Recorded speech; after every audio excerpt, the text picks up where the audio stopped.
Breaking news పార్లమెంటులో రాహుల్ గాంధీ ప్రియాంక గాంధీతో కలిసి మాట్లాడారు. CM Revanth Reddy, TPCC chief Mahesh Kumar Goud కలిశారు. రాజ్యసభకు నూతనంగా ఎన్నికైన వేం నరేందర్ రెడ్డి, సీఎం అలాగే మహేష్ గౌడ్ అధిష్టానం పెద్దలతో మర్యాదపూర్వకంగా భేటీ అయ్యారు. మీరు బిగ్ టీవీ స్క్రీన్ పైన చూస్తున్న దృశ్యాలవి పార్లమెంట్ ఆవరణలో రాహుల్ గాంధీ, ప్రియాంక గాంధీని కలిశారు CM Revanth Reddy, TPCC chief Mahesh Kumar Goud. రాజ్యసభకు ఎన్నికయ్యారు వేం నరేందర్ రెడ్డి. సో ఈ నేపథ్యంలో రాజ్యసభకు వేం నరేందర్ రెడ్డి ఎన్నికైన నేపథ్యంలో వేం నరేందర్ రెడ్డితో పాటు ముఖ్యమంత్రి రేవంత్ రెడ్డి, మహేష్ కుమార్ గౌడ్ అధిష్టానం పెద్దలతో మర్యాదపూర్వకంగా భేటీ అయిన దృశ్యాలు చూస్తున్నారు. పార్లమెంట్ ఆవరణలో కలిసిన దృశ్యాలు.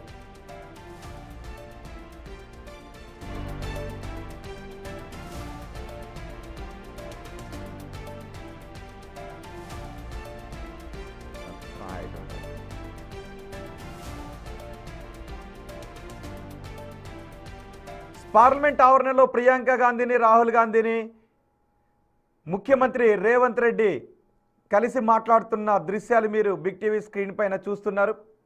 వేం నరేందర్ రెడ్డి రాజ్యసభకు ఎన్నికైన నేపథ్యంలో పార్లమెంట్ ఆవరణకి వెళ్ళారు ముఖ్యమంత్రి. అక్కడున్న కాంగ్రెస్ పెద్దలను కలిసి వారితో మాట్లాడుతున్న దృశ్యాలు. ప్రియాంక గాంధీని కలిసిన వారిలో టీపీసీసీ చీఫ్ మహేష్ కుమార్ గౌడ్, ముఖ్యమంత్రి కూడా ఉన్నారు. మనకు అక్కడ వేం నరేందర్ రెడ్డి కూడా కనబడుతూ ఉన్నారు. మరింత సమాచారం ఢిల్లీ నుంచి మా ప్రతినిధి శివ అందిస్తారు. శివ, ఏం మాట్లాడారు పార్లమెంట్ ఆవరణలో? రైట్ రోహిత్, తెలంగాణ సీఎం రేవంత్ రెడ్డి ఢిల్లీ పర్యటన కొనసాగుతుంది. ఢిల్లీ పర్యటనలో భాగంగా పార్లమెంట్ ఆవరణలో రాహుల్ గాంధీ, ప్రియాంక గాంధీతో భేటీ అయ్యారు. ఈ భేటీ సందర్భంగా రాష్ట్రంలోని తాజా రాజకీయ పరిస్థితులపై ప్రధానంగా చర్చించినట్లుగా కూడా తెలుస్తోంది. దానితో పాటు ఈ గత కొంతకాలంగా పెండింగ్ ఉన్న నామినేటెడ్ పోస్టులు ఏవైతే ఉన్నాయో ఆ పోస్టులకు సంబంధించి కూడా ప్రధానంగా ఇరువురి మధ్య చర్చ జరిగినట్లుగా సమాచారం అయితే అందుతోంది. దానితో పాటు ప్రధానంగా ఇప్పుడు ఏదైతే జీవన్ రెడ్డి అంశం సంబంధించి కానీ మరోవైపు పిసిసి ప్రెసిడెంట్ సంబంధించి కోమటిరెడ్డి వెంకటరెడ్డి చేసిన వ్యాఖ్యలకు సంబంధించి కూడా ప్రధానంగా చర్చ జరిగి ఉంటుందా అనే ప్రచారం కూడా జరుగుతుంది. కానీ దీనికి సంబంధించి ఏదైతే సంప్రదించకుండా ఎటువంటి పిసిసి మార్పు అనేది ఉండదు అనేది కూడా ప్రధానంగా చర్చ జరుగుతుంది. అంటే రెండు సామాజిక వర్గాలకు సంబంధించి కీలక పదవుల్లో ఉండే అవకాశం ఉండదు అనేది కూడా ప్రధానంగా మరో ప్రచారం జరుగుతుంది. అయితే ప్రధానంగా ఇప్పుడు ఢిల్లీ పర్యటనలో భాగంగా అసలు తెలంగాణ సీఎం రేవంత్ రెడ్డి ఢిల్లీ పర్యటనకు ఎందుకు వచ్చారు అనేది కూడా ప్రధానంగా అందరూ కూడా తీవ్రంగా చర్చించుకుంటున్నారు. మరి ముఖ్యంగా ప్రతిపక్ష పార్టీలు ఈ సందర్భంలో ఒకవైపు అసెంబ్లీ జరుగుతున్న నేపథ్యంలో ఇప్పుడు ఎందుకు వెళ్లాల్సి వచ్చింది అనేది కూడా చర్చించుకుంటూ ఉన్నారు. ఇటు వేం నరేందర్ రెడ్డి, నూతనంగా రాజ్యసభకు ఎన్నికైన వేం నరేందర్ రెడ్డి, అలాగే పిసిసి ప్రెసిడెంట్ మహేష్ కుమార్ గౌడ్ కూడా సీఎంతో పాటు వచ్చిన నేపథ్యంలో నిన్న ఖర్గేని కలిశారు, కేసీ వేణుగోపాల్ కూడా కలిశారు. అయితే పార్టీకి సంబంధించిన సంస్థాగత ఏర్పాట్లకు సంబంధించి, పార్టీ నిర్మాణం సంబంధించి కానీ ఇతర కొన్ని కీలక అంశాలకు సంబంధించి ఇప్పటికే పిసిసి కార్యవర్గ కూర్పు కంప్లీట్ కాలేదు. దానికి సంబంధించి డిసిసి 3 జిల్లాలకు సంబంధించి డిసిసి ప్రెసిడెంట్ ప్రకటించాల్సి ఉంటుంది. మరొక వర్కింగ్ ప్రెసిడెంట్ కూడా ఇప్పటివరకు ఎక్కడ అధికారికంగా ప్రకటించలేదు. కానీ కొన్ని ఊహాగానాలు వ్యక్తమవుతున్నాయి కానీ దానికి సంబంధించి ఎటువంటి అధికారిక ప్రకటన అనేది రాలేదు. మరోవైపు పార్లమెంట్ ఆవరణలో చిట్ చాట్ సందర్భంగా కూడా ఈ డ్రగ్స్ సంబంధించి కూడా ఆయన కొన్ని కీలక వ్యాఖ్యలు చేశారు. మోయినాబాద్ డ్రగ్స్ కేసులో రూల్స్ ప్రకారం స్టేషన్ బెల్స్ ఇచ్చారు, ఇందులో మా ప్రమేయం లేదంటూ కూడా సీఎం రేవంత్ రెడ్డి స్పందించారు. దీనిపై మొత్తం దర్యాప్తు సిట్ చేస్తుంది, దీంట్లో నేను జోక్యం చేసుకోనని చెప్తున్నారు. ఇక 2029లోనే తెలంగాణకు ఎలక్షన్స్ అనేవి రాబోతున్నాయి. 2028లో తెలంగాణలో ఎన్నికలు రావంటూ కూడా ఆయన సీఎం రేవంత్ రెడ్డి తెలియజేశారు. ఇక మహిళా రిజర్వేషన్లు వస్తే కనుక మంచిదే అనేది కూడా చెప్తున్నారు. అంటే మహిళలకు రిజర్వేషన్లు కల్పించడం అనేది మంచిదని చెప్తున్నారు. గతంలో పార్లమెంట్ సెషన్ లో భాగంగా 2026లో మహిళా రిజర్వేషన్ సంబంధించి పార్లమెంట్ లో బిల్లు పెడతామనేది అప్పుడు ఎన్డీఏ కూటమి రెండోసారి అధికారంలో ఉన్న సందర్భంలో వ్యాఖ్యలు చేసింది. ఇప్పుడు నిన్న కూడా ఇటు పలువురు మహిళా ఎంపీలు కూడా ఈ మహిళా రిజర్వేషన్ బిల్లుకు సంబంధించి కూడా ప్రధానంగా ఇటు ప్రభుత్వాన్ని ప్రశ్నించారు. దానికి సంబంధించి ఇప్పటివరకు ఎటువంటి నిర్ణయం తీసుకోలేదు. గతంలో ప్రకటన చేశారు తప్ప ఇప్పటివరకు మహిళా రిజర్వేషన్ సంబంధించి లోక్సభలో ఎటువంటి ప్రతిపాదన తీసుకురావడం లేదనేది కూడా విపక్ష పార్టీలు. అదే సమయంలో పార్లమెంట్ ఆవరణలో కాంగ్రెస్ నేతలను కలిసిన తర్వాత రేవంత్ రెడ్డి మీడియాతో నిర్వహించిన చిట్ చాట్ లో మొన్న తెలంగాణలో జరిగిన డ్రగ్స్ పార్టీ గురించి కూడా ఆయన మాట్లాడినట్టుగా తెలుస్తోంది. ఏం మాట్లాడారు చిట్ చాట్ లో?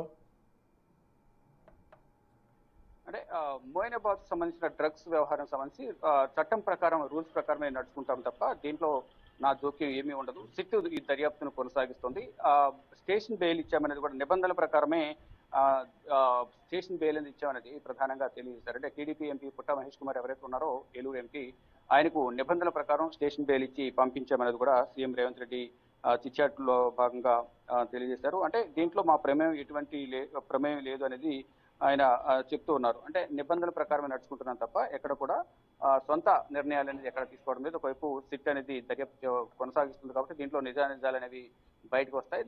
దానికి అనుగుణంగానే దీంట్లో ఎవరైతే డ్రగ్స్ సంబంధించి వ్యాపారాలు కానీ సేవించడం కానీ ఇక్కడ డ్రగ్స్ విక్రయాలు జరుగుతున్నాయో, ఎవరైతే దాన్ని ప్రోత్సహిస్తున్నారో అటువంటి వారిపై మాత్రం డెఫినెట్ గా కఠిన చర్యలు తీసుకుంటామనేది గతంలో కూడా సీఎం రేవంత్ రెడ్డి తెలియజేశారు. ఇప్పుడు కూడా చిట్చాట్లు కూడా బాధ్యులు ఎవరైనా సరే వారిని కఠినంగా శిక్షిస్తామని తెలియజేశారు. అంటే రూల్స్ ప్రకారమే, నిబంధన ప్రకారమే ముందుకెళ్తాం తప్ప వ్యక్తిగత అభిప్రాయాలు అనేవి దీంట్లో ఉండవు. సిట్ దర్యాప్తు చేస్తుంది కాబట్టి సిట్ తీసుకున్న నిర్ణయాన్ని బట్టి మేము ముందుకు వెళ్తాము అనేది ప్రధానంగా సీఎం రేవంత్ రెడ్డి చిట్చాట్లో తెలియజేశారు. ఇక ఢిల్లీ పర్యటన భాగంగా పార్టీకి సంబంధించిన సంస్థాగత వ్యవహారాలకు సంబంధించి ప్రధానంగా కీలక చర్చ జరిగింది. మరోవైపు త్వరలో ఇటు కేరళలో కానీ ఇతర రాష్ట్రాల్లో కూడా ఎన్నికలు రాబోతున్నాయి కాబట్టి కేరళలో సీఎం రేవంత్ రెడ్డిని ప్రచారానికి వినియోగించుకునే విధంగా కూడా కాంగ్రెస్ అధిష్టానం భావిస్తుంది. దానికి సంబంధించి కూడా అలాగే తెలంగాణలో కూడా ఎన్నికలు ఎప్పుడు వస్తాయి అనే విషయం గురించి కూడా రేవంత్ రెడ్డి మాట్లాడినట్టుగా తెలుస్తుంది చిట్చాట్లో. అంటే ఇప్పుడు నెక్స్ట్ రాబోయే ఎన్నికలన్నీ కూడా 2029లో రాబోతున్నాయి. ముందు రావనేది జమిలీ ఎన్నికలు అనేది ప్రధానంగా అందరూ భావిస్తున్న నేపథ్యంలోనే 2029లో ఎన్నికలు వస్తాయి. అప్పుడు 2029లో కనుక ఎన్నికలు వస్తాయి కనుక 5 సంవత్సరాల పదవి కాలం ముగిసి మరో 6 నెలలు అనేది ఇటు సీఎం రేవంత్ రెడ్డికి ఎక్స్టెండ్ అవుతుంది. గతంలో కూడా చిట్చాట్ సందర్భంగా నాకు మరొక 6 నెలలు బోనస్ అనేది రాబోతుంది, ఎక్స్టెండ్ కాబోతుంది 2029. ఆ తర్వాత కూడా మళ్ళా నేనే కాంగ్రెస్ ప్రభుత్వం అధికారంలోకి రాబోతుంది. అంటే 10 సంవత్సరాల పాటు కాంగ్రెస్ అధికారంలో ఉంటుంది అనేది గతంలో చిట్చాట్లో ఢిల్లీ పర్యటన భాగం మీడియాతో మాట్లాడుతూ తెలియజేశారు. ఇప్పుడు కూడా 29లో ఎన్నికలు వస్తాయి, 28లో తెలంగాణలో ఎన్నికలు రావు అనేది సీఎం రేవంత్ రెడ్డి చెప్తున్నారు. అంటే కేంద్ర ప్రభుత్వం భావిస్తున్నట్టుగా వన్ నేషన్ వన్ ఎలక్షన్ లో భాగంగా అన్ని దేశవ్యాప్తంగా జమిలీ ఎన్నికలు నిర్వహించాలనేది కూడా ప్రధానంగా భాగంగానే 2029లో ఎన్నికలు అనేది సీఎం రేవంత్ రెడ్డి చిట్చాట్లో చెప్పారు. రోహిత్. రైట్ శివ, పార్లమెంట్ ఆవరణలో రాహుల్ గాంధీ, ప్రియాంక గాంధీతో పాటు కాంగ్రెస్ ప్రజాప్రతినిధులను కలిశారు ముఖ్యమంత్రి రేవంత్ రెడ్డి. కాంగ్రెస్ పెద్దలను, ప్రియాంక గాంధీ అక్కడున్న కాంగ్రెస్ నేతలను, వేం నరేందర్ రెడ్డికి అభివాదం చేసుకుంటూ వెళ్తున్న దృశ్యాలు కూడా మీరు బిగ్ టీవీ స్క్రీన్ పైన చూస్తున్నారు. CM Revanth Reddy, TPCC chief Mahesh Kumar Goud, రాజ్యసభకు నూతనంగా ఎన్నికైన వేం నరేందర్ రెడ్డితో పాటు వెళ్లి రాహుల్ గాంధీ, ప్రియాంక గాంధీని కలిశారు. మర్యాదపూర్వకంగా పార్లమెంట్ ఆవరణలో భేటీ అయ్యారు. సీఎం రేవంత్ రెడ్డి ఢిల్లీ పర్యటనలో ఈ దృశ్యం చోటు చేసుకుంది. ఢిల్లీ పర్యటన ముగిసింది.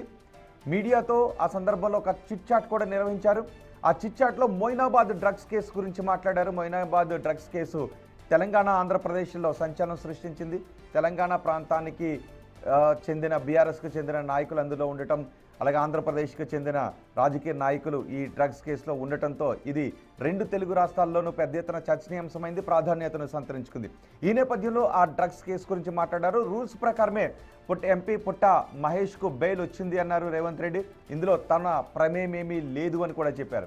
అలాగే పూర్తి స్థాయి దర్యాప్తు జరపడానికి సిట్ని ఏర్పాటు చేశామన్నారు. సిట్ చట్ట ప్రకారం, నిబంధనల ప్రకారం పూర్తి స్థాయి దర్యాప్తు జరిపి నిందితులని ఎవరిని కూడా వదిలిపెట్టదు అని రేవంత్ రెడ్డి అన్నారు. ఇక రాష్ట్రంలో ఎన్నికల గురించి, తెలంగాణలో ఎన్నికలు ఎప్పుడు వస్తాయనే విషయం గురించి రకరకాల ఊహాగానాలు జరుగుతున్నాయి. దేశవ్యాప్తంగా జమిలీ ఎన్నికలు వస్తాయంటూ ఊహాగానాలు జరుగుతున్నాయి.